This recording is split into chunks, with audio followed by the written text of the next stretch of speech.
Hey everybody, what's up? I'm back at you with another mixing tutorial, and today we're going to be looking at different flavors of parallel compression.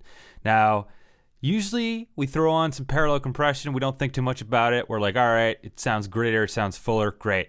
But have you ever thought about that some parallel compression might be making your signal harsher than others? And maybe using an unconventional method with parallel compression could sound even better than a typical compressor.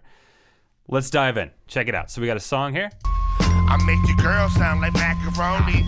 And trust me, kid, you don't know my story. Either I'ma die or I'ma get the glory. Okay, so basic hip-hop song here. It's not fully mixed, not fully done. Doesn't need to be for this video. So we're digging our vocal sound and we're thinking, all right, let's add some parallel compression to that, okay? So generally what I used to do is I take like the BF76. I make your girl sound like macaroni. Smash that, blend it in, call it a day. But today I sort of stumbled upon something new I think you all will be interested in. So Smack Attack by Waves is a transient shaper. You know, we don't really think of it as much as a compressor, but it definitely could be that and all the stuff in between. And they have a pumping compressor setting for vocals. You know, so we could put that on, crank it full mix, and you get a really interesting sound. So let's check that out on its own. I make your girl sound like macaroni. And trust me, kid, you don't know my story. Either I'ma die or I'ma get the glory. So super squash, super pumping. I mean, it almost sounds like a dead fried vocal. All right, and then we got this one, our basic, typical parallel compression. I make your girl sound like macaroni. And trust me, kid, you don't know my story. Either I'ma die. Okay, right.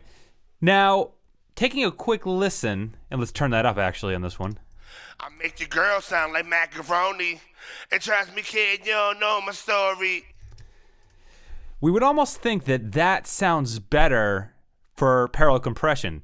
But what's interesting and what a lot of people don't consider is sometimes parallel compression can harsh your signal. It can make it more aggressive in a unpleasing way. You know, we don't really think about that. We just go for that grit and we're like, cool. But if you're blending in parallel compression and it's making your vocals sound harsher, that's not a great thing, right? So what we're gonna do is experiment between the two of these settings and see which one sounds better. And the results might surprise you. All right, so basically, we're just gonna switch between these two as we play it along. I got it blended in pretty nicely here, so we're trying to keep the volume not too loud and just try to really focus on the difference. All right, here we go. I make your girl sound like macaroni. And trust me, kid, you don't know my story. And let's just do that one sentence, keep it simple. Switching, Smack Attack. I make your girl sound like macaroni. And trust me, kid, you don't know my story. Back to the BF76. I make your girl sound like macaroni. And trust me, kid, you don't know my story. I make your girl sound like macaroni. And trust me, kid, you don't know my story. Now, it might be hard to hear this, but if you really listen, you'll notice the BF76 sounds harsher. Could be a little bit of a volume difference, but it's beyond that. I can feel more things poking out in an unpleasant way, especially in that like 2K, 5K, whatever region. And with the Smack Attack, it is smoother parallel compression. So really try to focus with what I just told you and see how you feel about it. One more time. BF76 first. I make your girl sound like macaroni. And trust me, kid, you don't know my story.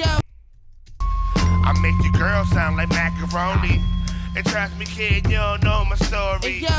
Especially on that last line, you can really feel the vocals pop out in an unpleasing way with the BF76. So, food for thought, try different parallel compression. And what's crazy about this technique is this is a transient designer, you know, or a shaper. And we're getting a smoother compression tone than the BF76, which is typically used for parallel compression.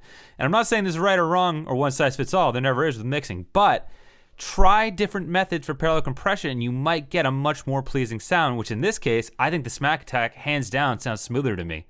So I hope this is insightful for you. I think this is a really cool video. You don't see stuff like this, so like, subscribe, follow me, and stay tuned for more. Take care, everyone.